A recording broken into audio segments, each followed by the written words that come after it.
Who will claim the final roster spot for the Boston Red Sox? Tune into today's episode of Locked On Red Sox, where we dissect everything, including the up in the air spots on roster expansion day. You are Locked On Red Sox, your daily Boston Red Sox podcast. Part of the Locked On Podcast Network, your team every day.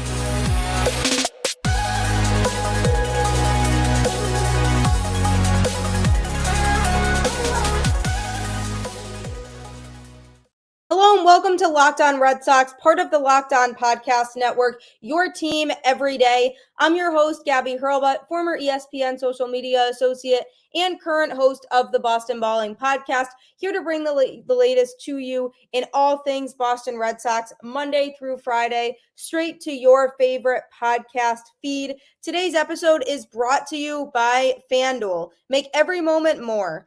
Right now, new customers can bet $5 and get $200 in bonus bets guaranteed. Visit FanDuel.com/LockedOn to get started.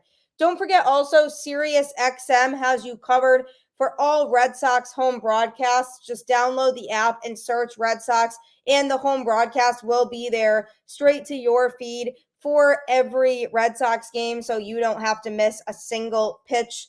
Happy Friday. Thank you for making the show your first listen of every day.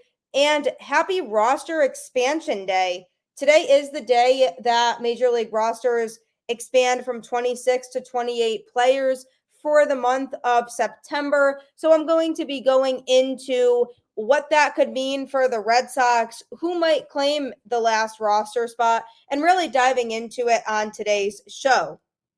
So on Thursday, the Red Sox announced that they were recalling Wilyer Abreu from the paternity list. When a player goes on the paternity list, the period in which they are on that list can only be 3 days. So he will return for this weekend's series against the Royals. And so the corresponding roster move for the Red Sox was sending David Hamilton back down to AAA. Abreu was called up originally for Jarren Duran's injury that is now a season-ending injury. Was really contributing, can certainly mash the ball at the plate, and was really doing a lot to show that he can be aggressive and isn't afraid to take pitches or swing at pitches that are good for him, and just really is aggressive, which is such a great addition to the Red Sox lineup right now. So then he goes on the paternity list, and they call up Ceddanne Rafaela, one of the Red Sox highly anticipated prospects. And the great thing about Rafaela is he's an elite outfielder and infielder. He can play shortstop, but also in the outfield. And the Red Sox need that because defensively, they struggled so much this season, and it cost them a lot of games that their defense was very subpar this year.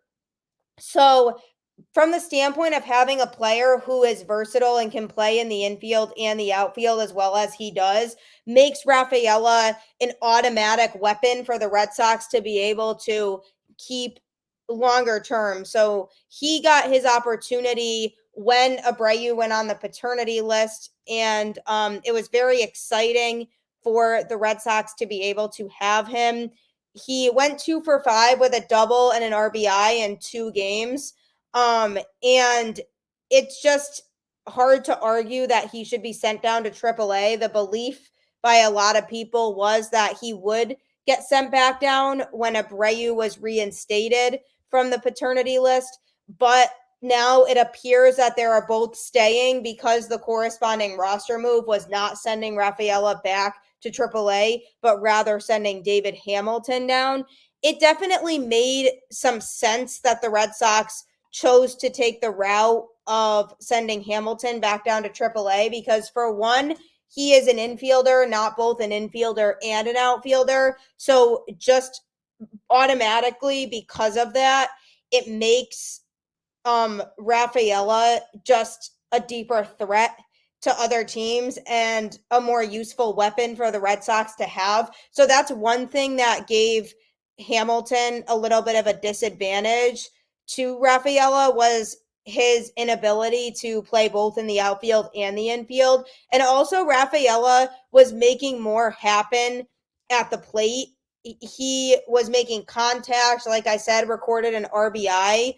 Whereas with David Hamilton, he was significantly struggling when he was called up. He's only 4 for 33 across 15 games in the majors this season. So yes, he's fast. He has some speed, and I truly still feel like it's been too small of a sample size with him to really see the potential that he does have, but he hasn't been showing that he has the capability to perform at the same level as Rafaela as of now. I also feel like because of all the injuries that the Red Sox had this season, David Hamilton was called up at a time when it might have been a little rushed. He wasn't quite ready yet to be called up, is what it appeared like to me. And he was still trying to really find his game. So he's been struggling to significantly make an impact here at the major league level. So it appears that now that he's been sent down, I expect that he'll stay down. Pablo Reyes will be returning to the Red Sox roster at some point. It's not believed that the injury he has is too serious to the point where it's going to keep him sidelined for the rest of the season. So he'll be back as well. But the nice thing about all of this for the Red Sox is that it gives both Abreu and Rafaela a chance to really show to the Red Sox organization that they could be a valuable piece, that it makes sense for Boston to keep them and have them on the opening day roster next season. Because with just the fact that the Red Sox kind of dug themselves into a really deep hole after getting swept by Houston, they've got to just start thinking about next season.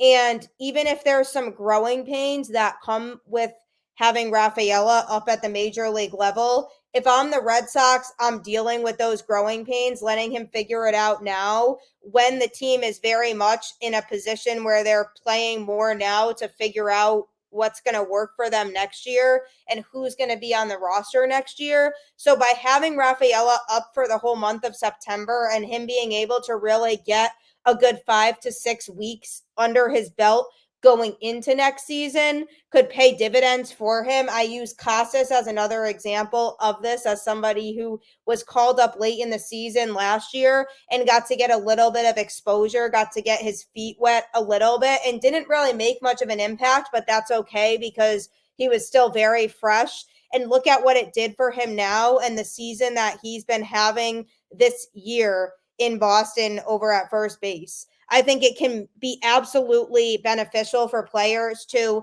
get their feet wet at a time where the team is under less pressure, because there's going to be so many less people looking at the Red Sox right now game to game and needing them to buckle down and win, when at this point, with only 28 games remaining and being 6.5 out of a wild card spot, it's going to be very difficult to expect them to land a spot right now. So now when the Red Sox are a little bit less in the spotlight, let some of these guys get that experience, continue to give Abreu the reps and the at-bats, continue to give Rafaela the reps and the at-bats. So it looks like for the rest of September, they will be on the roster. With Jarren Duran being out for the rest of the season, to me, it felt like Abreu was going to be the guy who was going to fill his roster spot for the rest of the season. But what I'm trying to say here is let the kids play.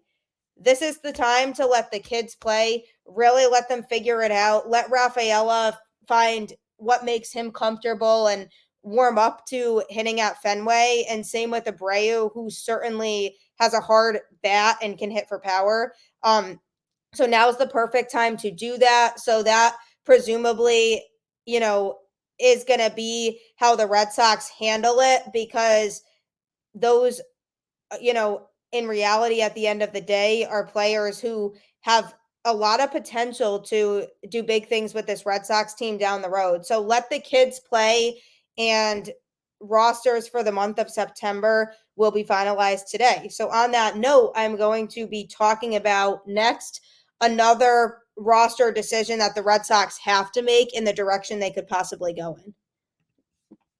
I love sports betting, don't you? It's super, super fun. Get ready for the NFL season with incredible offers from FanDuel, America's #1 sports book. Right now, new customers can bet $5 and get $200 in bonus bets, guaranteed. Plus, all customers who bet $5 will get $100 off NFL Sunday Ticket from YouTube and YouTube TV. Now is the best time to join FanDuel. The app is easy to use and you can be on everything from spreads to player props and more. So visit fanduel.com/lockedon and kick off the NFL season with an offer you won't want to miss. FanDuel, official partner of the NFL. Who doesn't love FanDuel? It's fun. It's a great way to show off your sports betting skills, and it's a very easy app to navigate. So check it out if you haven't already. So, as I mentioned at the top of the show, today is the day where rosters go from 26 players to 28 players. So, that gives the Red Sox flexibility in terms of what they want to do. A lot of players were on the waiver wire. It's basically the last day where teams have an opportunity to bring in a player from outside their own organization to be on the roster and help them in a potential playoff push. The Angels put a ton of players on the waiver wire, 5 players, and 4 out of those 5 were claimed. 2 of them by Cleveland. The Cincinnati Reds claimed a player. So it's the last opportunity teams have in the season to claim somebody from outside their organization, but it's also a day where teams can call up a player from within their own system to maybe allow that player to get their feet wet and see if that player could be a part of the team in the future. So that is the case for the Red Sox here. They had called up Abreu for Duran. Once it was announced that Duran is going to be missing the rest of the season because of the surgery that he had, which, by the way, went very smoothly. So as long as everything goes well with his recovery process, he should be back for spring training of 2024, which would be huge. So because of him missing the rest of the season, that opened up another roster spot for the Red Sox, which Abreu ultimately ended up taking. So when most teams would have 2 spots, the Red Sox have 3. It includes a position player and a pitcher that they can bring in by September 1st. So I can't believe it's already September 1st, by the way. Absolutely crazy fast year this has been. But so because of that, there was an open roster spot for a position player of some kind for the Red Sox. The debate appeared to be whether that spot was going to go to Ceddanne Rafaela or was going to go to David Hamilton. Pablo Reyes will be back up, as I mentioned, at some point. But Ceddanne Rafaela is now what appears to be the pick. He'll be staying with the roster with David Hamilton being back down at AAA. So that leaves one more roster decision for the Red Sox to make, and it is for a pitcher. One more pitcher will end up staying with the Red Sox and making the 28-man roster in September. They have some options. The pitching staff has been very rocky this year. From the bullpen, they've brought up some players who have gotten their feet wet, like Nick Robertson, Brandon Walter, Chris Murphy. But the question now becomes, which one of those pitchers do the Red Sox see making the biggest contribution in September and bringing the most value to the team? I believe that roster spot will end up being Chris Murphy's. Right now, he can't come back to the roster right away because on Monday he was optioned to AAA. And according to the MLB rules, if a player does get optioned back to the minors, they have to stay there for at least 10 days. So because of that, he won't be able to be called up today for the last roster spot. So there could be a temporary pitcher that the Red Sox bring up. So that could be, maybe another appearance from Brandon Walter or Nick Robertson, or let's hope not, but Kyle Barraclough from AAA, they can really be creative and call up any pitcher as a placeholder. But I do ultimately believe that roster spot will go to Chris Murphy. Final roster spot on the 28-man roster for the Red Sox. Chaim Bloom definitely has some decisions to make from that standpoint. He has to look at, out of these guys we have available from AAA, who do I feel like has the best and highest ceiling? Who can help us make a push in the last month? Whether the Red Sox feel like they are still in contention is still to be said. But whether they feel like they have a chance or not for the rest of this month, they still have to make a roster move. So that is on Chaim Bloom. It is his job to make that move. But the reason I believe Chris Murphy will get the Red Sox last roster spot is because it appears like Alex Cora trusts him, because he's been putting him in games a lot during high leverage situations. And despite the fact that he's had his struggles, especially lately, he has not been throwing the ball well as of late. He's shown signs that he can be a very good relief pitcher. He's had some good outings since coming up to the majors this year, and he truly has proven overall that he has the potential to be one of the best lefties in the organization. And so because the Red Sox have seen glimpses from him, definitely a lot more so than Brandon Walter and Nick Robertson, certainly Barraclough, and just pitchers that I've mentioned, he has shown the most potential in my eyes. And obviously Cora's opinion is important because he's with the team all the time and he's managing the bullpen. So logically, Chris Murphy will get the last roster spot for the Red Sox. Like I said, it won't happen right away because he has to stay in the minors for 10 days before he can get called up. So somebody else temporarily will take that roster spot, but I would not be surprised if ultimately Chris Murphy gets that permanent 28th spot on the roster and is no longer bouncing back and forth between AAA and the majors. And honestly, him being in the slump that he's in, being back down at AAA now is really the best thing for him. When you're in a slump, what better way than to go back to what you're familiar with, take a little bit of pressure off, a little bit of the audience watching you, and facing hitters who aren't at the major league level and are down in AAA, just to kind of adjust some things that you're doing and then hopefully be able to bounce back and dominate and contribute. So Chris Murphy, to me, absolutely has the potential. He seriously has been struggling as of late, but I know that because he's shown glimpses of it and he's had performances where he's pitched very well out of the bullpen, I'm not counting him out as a pitcher with a lot of potential moving forward. So it will take some time, but I think, the Red Sox see him as a more valuable pitcher than we might think he is. So that's how the 28-man roster will shape out to me. Chris Murphy will get the last spot, and the Red Sox will roll through the month of September with that and just try to finish the season strong, even if they don't get a playoff spot.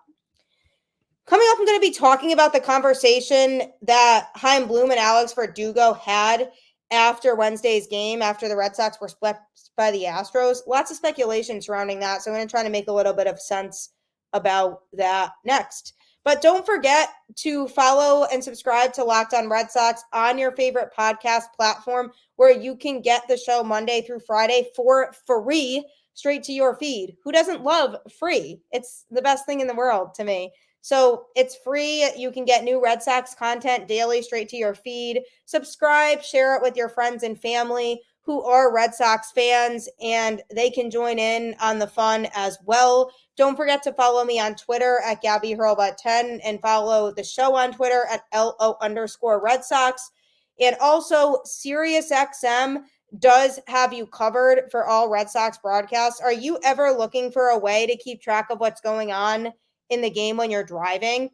you can't be looking down at your phone checking scores while you're driving. And you certainly can't sit there and look at the ESPN app and read the play-by-play while you're driving and really be able to digest everything that happened. Plus, it's not the same.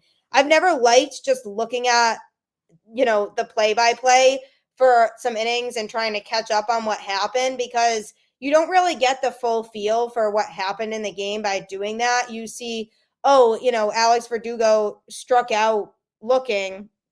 Was the strike 3 actually a strike, or was it a called strike because the umpire thought it was a strike? I like to know all that information. So if you're anything like me, download the SiriusXM app. They have you covered, and you can get the Red Sox home broadcast for every game and every single pitch so that you don't have to worry about missing it. Speaking of Alex Verdugo, the Red Sox came off a very rough series against the Houston Astros at home on Wednesday, a series that had such high stakes and playoff implications, and the Red Sox failed to come through and deliver in any of those games. On Wednesday, after the game ended, Chaim Bloom and Alex Verdugo were seen having a conversation together on the field for what was reported to be about 40 minutes long. And if you think about it, usually after a game, the players kind of get off the field quickly. They go into the locker room, they do their post-game interviews that are required of them, and then they go home, and then they come back the next day, wash, rinse, repeat. Life of being a professional baseball player. But to see Alex Verdugo and Chaim Bloom standing on the field for 40 minutes after the game ended has to have meant something, right? So what could it have been? I believe the Red Sox are not thinking Alex Verdugo is going to be part of their future in the outfield. And I am in full belief that that's what the conversation was about. It has not been reported specifically what Verdugo and Bloom were talking about during that conversation. There's just a lot of speculation right now. But Alex Verdugo, to me, will not be part of the 2024 Boston Red Sox roster. I said on a previous episode why I believe they trade him this offseason. He is only under team control for one more year. So now would be when they have to trade him, if they want to trade him, unless they wait till mid-season to trade him. But then you're really starting to get into teams not wanting to give up a lot because you're already partway into the season and he's in a contract year. So if they do want to trade him, this offseason is the best time to do it.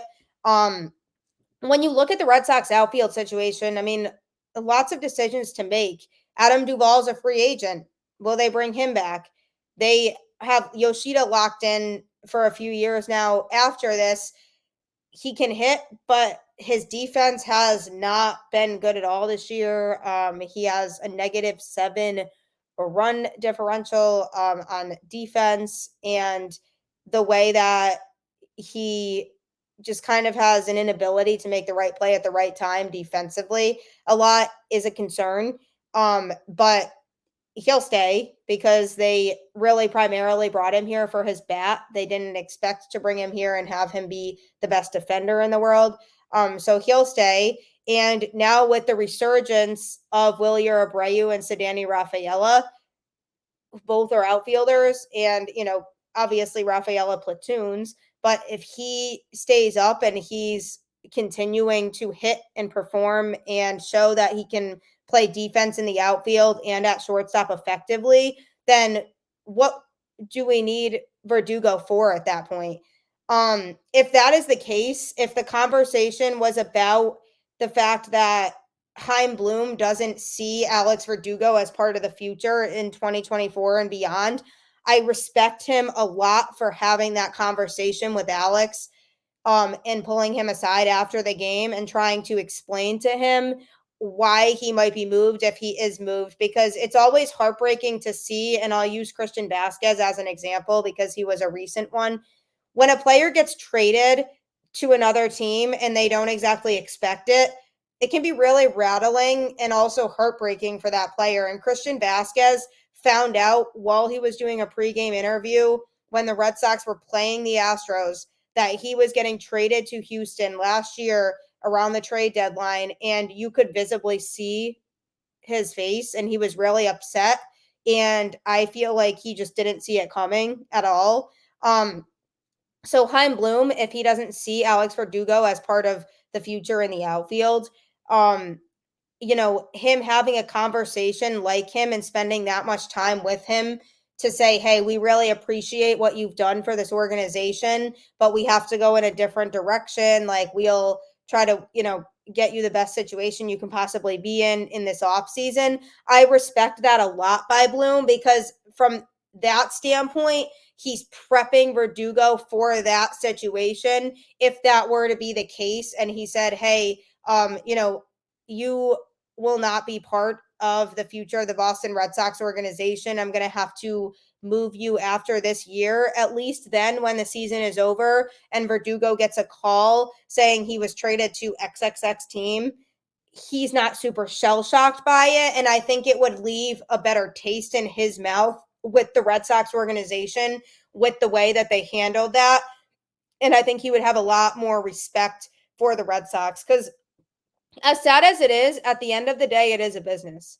Baseball is a business, and every team is making the moves based on logically what makes sense to make their team better. They're not doing it based on the emotions of the players. They need to make moves that will be best for the organization in the long term. And Alex Verdugo, when I'm looking at the situation now, especially with the way that Abreu and Rafaela are playing, and Duran obviously will be back, I don't really see a place on the roster at this point for Alex Verdugo. They have these talented young players who can really make a difference next year. So you can speculate what you want to speculate. Let me know in the comments what you feel the conversation was about. I could be totally wrong. It could have been a conversation where he was explaining that he is part of the franchise moving forward and the Red Sox want to keep him. And he was trying to just put Verdugo's mind at ease about that, because if Alex knows, hey, I'm still going to be here, he can kind of take a deep breath and not feel as much pressure to perform. But he had a really good April and a strong August, but was significantly struggling for a good portion of the season in between those 2 months. Just hasn't really been up to par at the plate. So that could justify the decision to trade him this offseason even more. So if I'm Alex, how that conversation went could very much determine how he plays for this last month of the season. I think we'll know very soon what the conversation was about. If it's something they don't want to make public yet, we might not know for a little while. But what do you think it was about? Do you think it was Bloom explaining to him that he's part of the future of the organization, so he wanted to put his mind at ease so he can just have a really good September and end the season on a high note? Or do you think he was explaining that he doesn't see him as part of the future, but Bloom has enough respect for Verdugo to actually talk about that with him? Let me know in the comments.